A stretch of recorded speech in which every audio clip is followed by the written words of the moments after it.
Good evening and welcome to another Monday evening show of Fresh Natural Live. And it's Monday evening and we have a great show for tonight.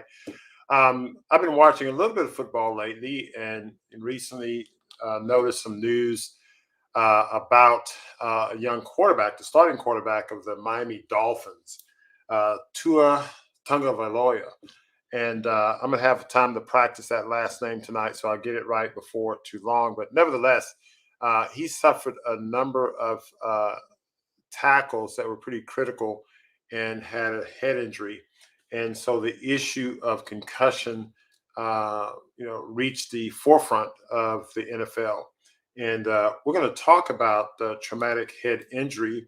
And I brought a friend and colleague on who's an expert in the area of neurology in general and deals with patients with this type of injury. So she's going to enlighten us about this and talk about the broader scope of traumatic brain injury as it affects all of us. So sit back and get your pen and pencil ready. I have mine ready because I think you're going to learn a lot tonight as we typically do. So stay tuned.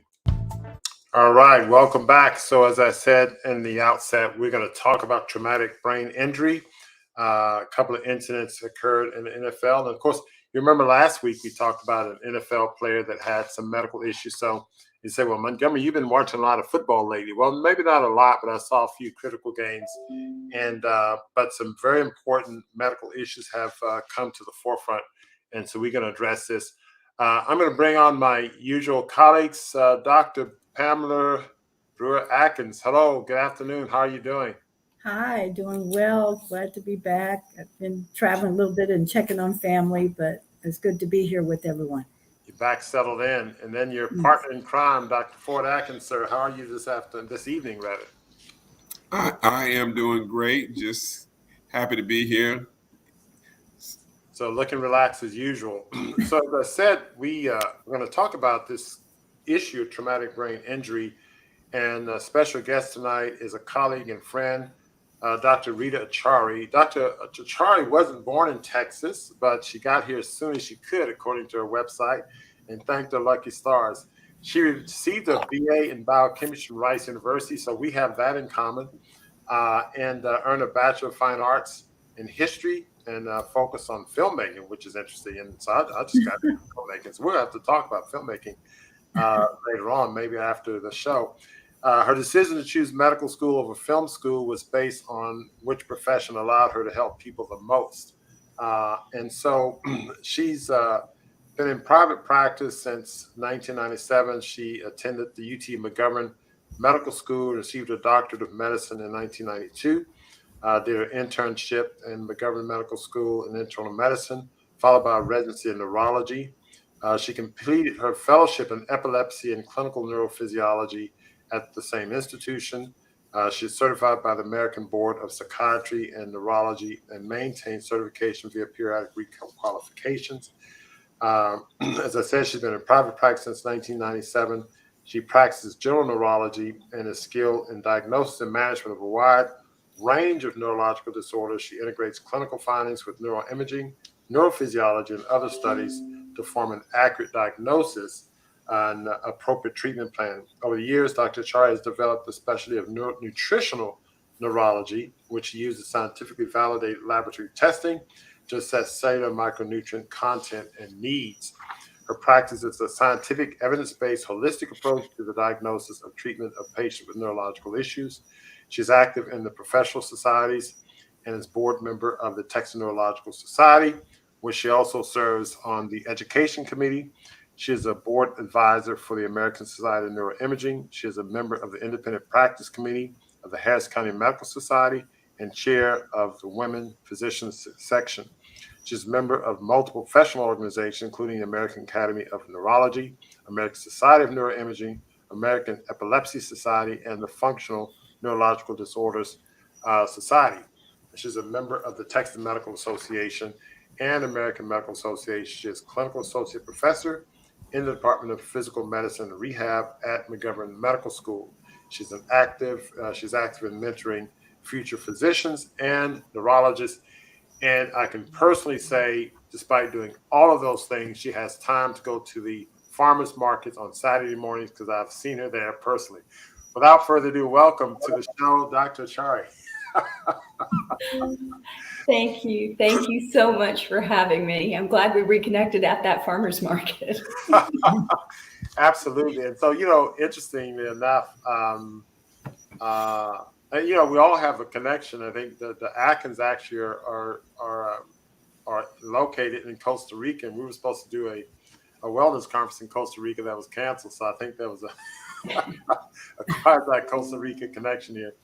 But without further ado, I want to get into this topic of concussion, quote unquote. And we were talking behind stage, and you enlightened me in a number of ways, even before coming on. And one thing you stated that really caused my eyebrows to raise, that the whole concept of definition with concussion is a problem. There's the mechanism. Mechanistically, maybe we need to talk about traumatic brain injury and the like. And so I thought that was quite fascinating. And of course, I shared some videos with you that I've been looking at, and about certain experts saying, well, you have this injury and this mechanism and so on and so forth. And it was interesting that you shared with me that our diagnostic capabilities are not where they probably should be in terms of diagnosing this entity, and our definitions are probably not where they should be in terms of truly understanding what we're dealing with in the clinical setting. Can you just enlighten us about those concepts that we talked about before we get to the featured show at hand with this unfortunate football player? Sure. Yeah, as you and I were talking about, we don't have a unified common language. I do want to also state, though, because we were talking about the Oilers recently, that I am a very avid, was a football fan. I love football. And for me, I've sort of stopped watching because as you understand these hits, and it becomes hard for me to watch. So I've stopped watching in my tiny little bit of protest there. But it is not that I don't have a love for this sport, right? So I want to start by saying, hey, I'm a fan. When we talk about concussion, we use the term concussion. No two concussions are the same, and we don't actually have a very good idea when I'm talking about concussion, someone else is talking about concussion, neuropsychologists talking about concussion. So we have not even gotten to the point in medicine where we have a clear and unified language. Should we be calling it a closed head injury? Because some people will have a head injury, you can hit your head, and not necessarily have any neurologic deficits following. You go on, you're totally fine. You may have an injury to the head, you may hit your head and have a headache, and then you're fine. You may hit your head and feel foggy and have a headache and feel dizzy and nauseated. All those things can happen with the same impact, but to different brains.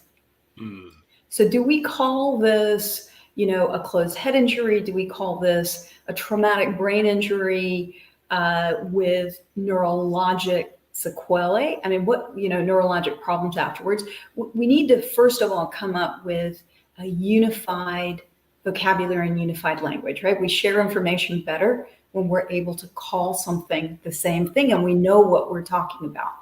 Yeah. It's interesting that I'm sorry, but and I'm glad you pointed that out, because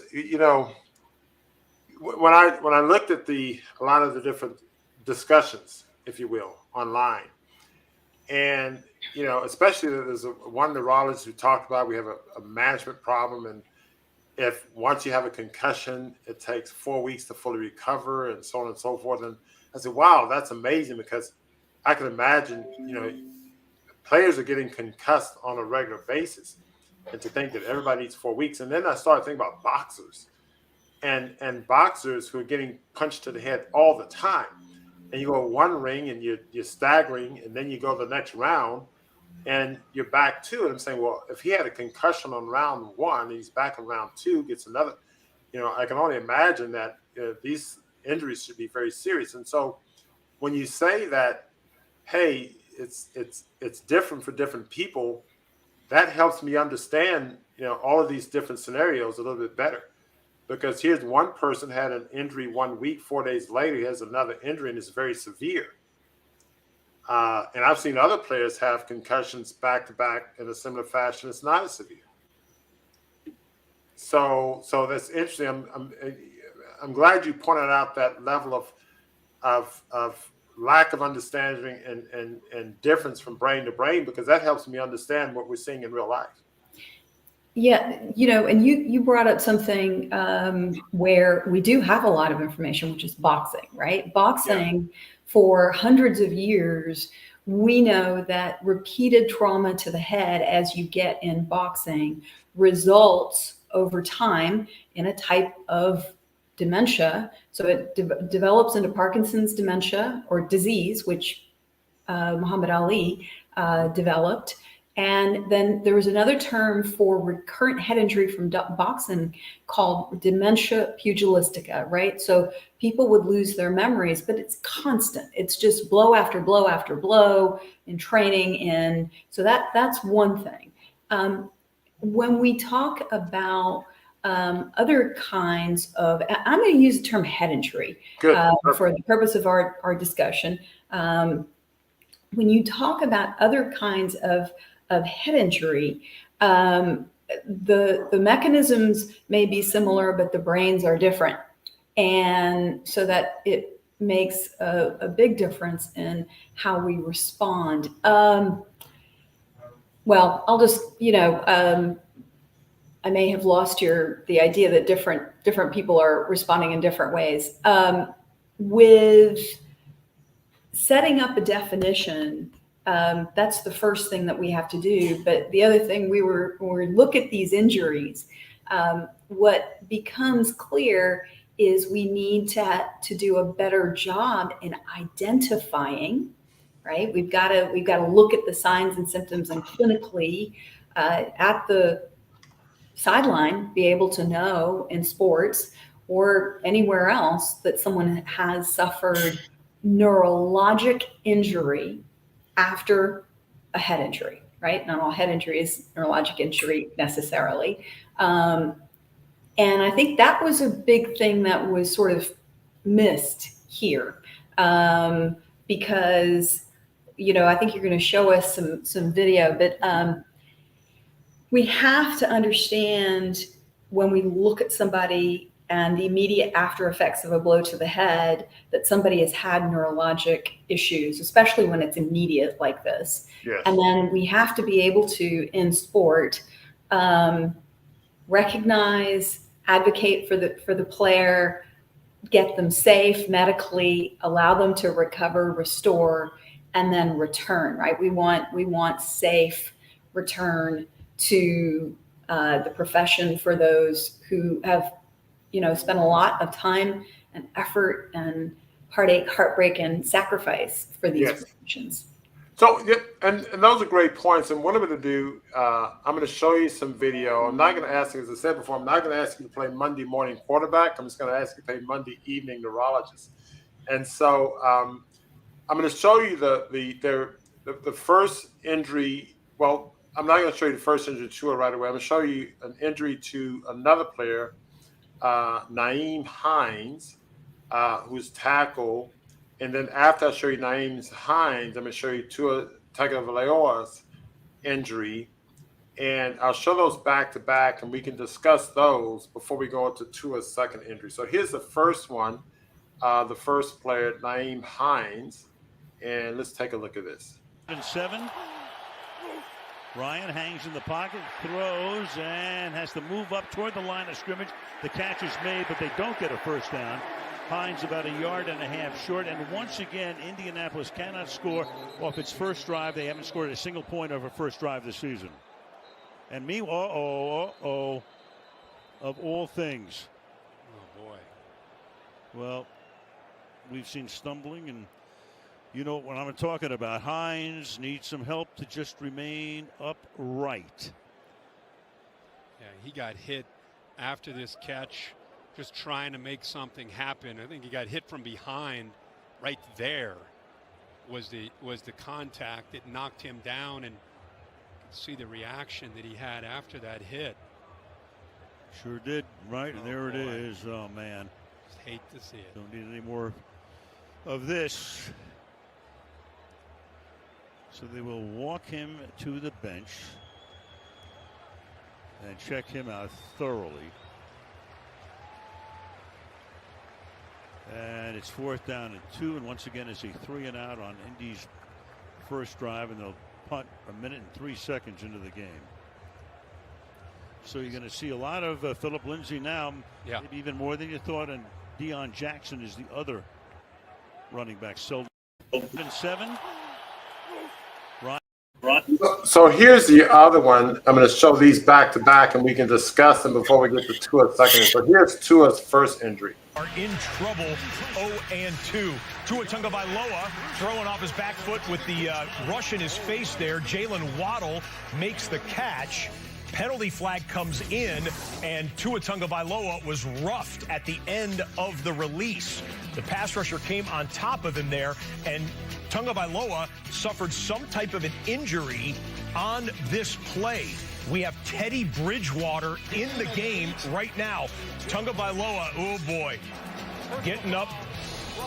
Oh my goodness, that's an awful, awful sight to see. They will take him to the sideline immediately.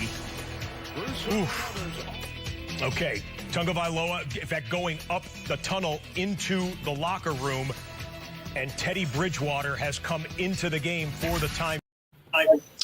So there we have those 2 injuries, and both of them are staggering after they get up from the ground.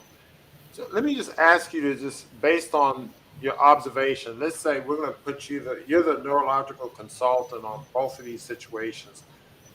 What are you seeing here from a neurological standpoint? What questions are you raising?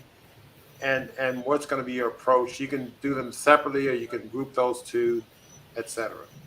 So I want to sort of, point out in both of these situations, when the players get up, right, they are staggering. They're not actually walking clearly forward. They're off balance. And the interesting thing is both of them lose their footing. The legs give way, right? If this were to be a back injury, right, somebody got hurt in the back, people will limp. They don't lose strength in their legs, right? We've all had back injuries. Mm-hmm. We don't all of a sudden lose strength to both of our legs, and we don't just, kind of stagger.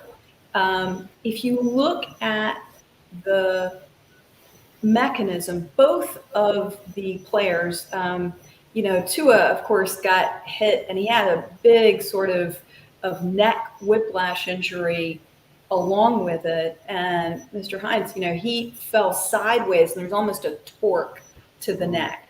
So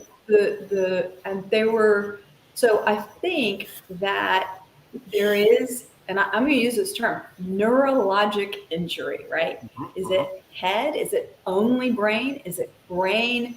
And then the fibers going down through the spinal cord, where now you've got this big electrical volley from an injury going down to the spinal cord, and now the fibers going into the legs, right? The nerves through the spinal cord, going into the legs are not working. So when you see somebody stagger, legs give way, weakness, right? Weakness is a neurologic manifestation.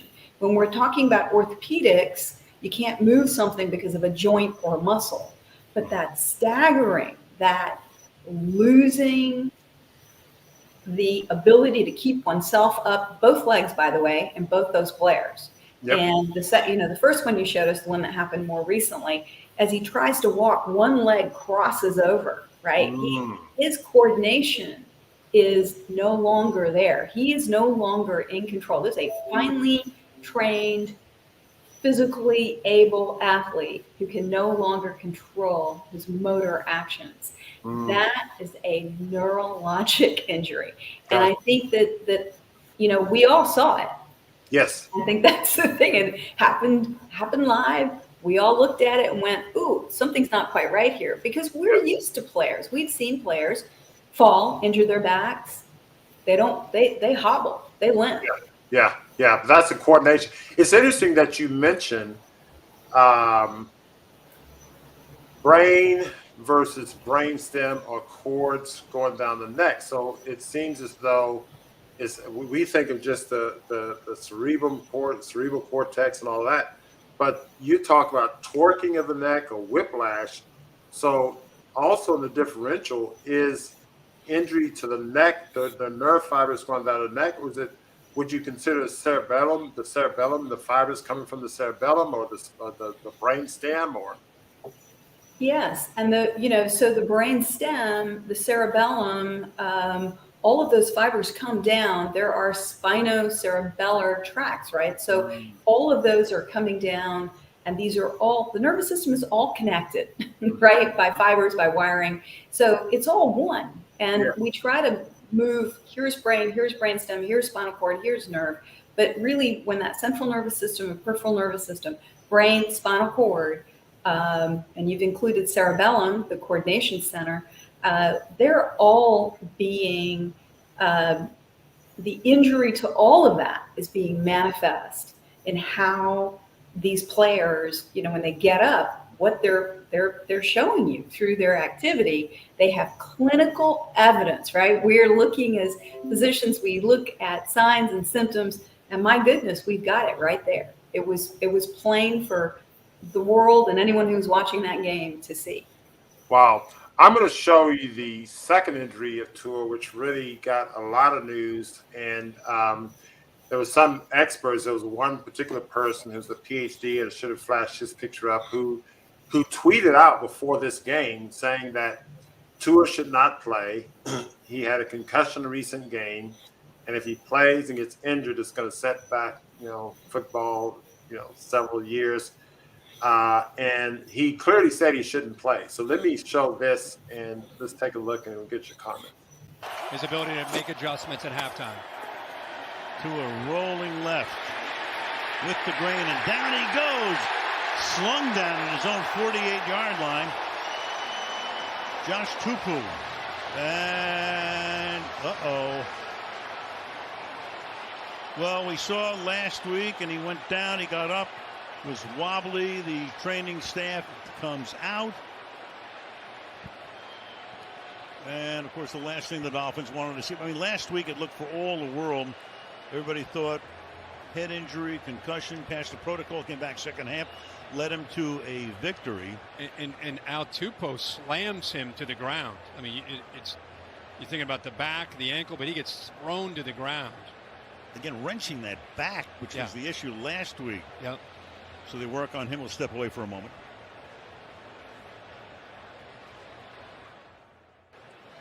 Not going to speculate, but Tagovailoa is still down as they work on him, and we'll show you in a moment the way his fingers were stretching out at the end of that play.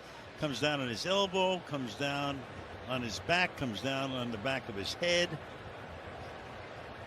With serious force, he goes down. Right, and right as he goes down, you could see both his hands. You just get right away, you get concerned. They're bringing a stretcher out right now. And he was brought down. I mean, a big man bringing 340 pounds, bringing him down with a lot of force right onto his back and on the back of his helmet. Off of the week that he had last week. I mean, he's just being a gamer playing tonight, trying to be there for his team. Could see the concern of the rest of his teammates. They'll take him back, and Teddy Bridgewater will come in when play resumes. Talking to our sports medicine analyst, longtime trainer for the Jacksonville Jaguars, before that the Giants. And Mike Ryan tells us when he sees that, and he's watching this as you are as well, it's a neurological response to head trauma. So they're stabilizing him right now. Head hits the turf. Elbow hit first, then the head. And Again- a heartbeat, it just turns around just like that. Again, worth mentioning it. Very similar sack last week, or push from Milano, the Buffalo line, when he hit his head on the game last week. See these players all huddled around him right now. Jalen Waddle, 17, who we saw earlier. He, of course, went to school with him in Alabama, has known him for a long time. Let's see how concerned he is.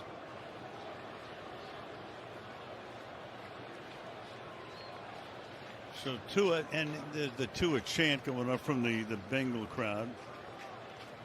Popular around the country, such a great, college career, obviously. Just one of the more likable personalities you'll ever come across. Yep.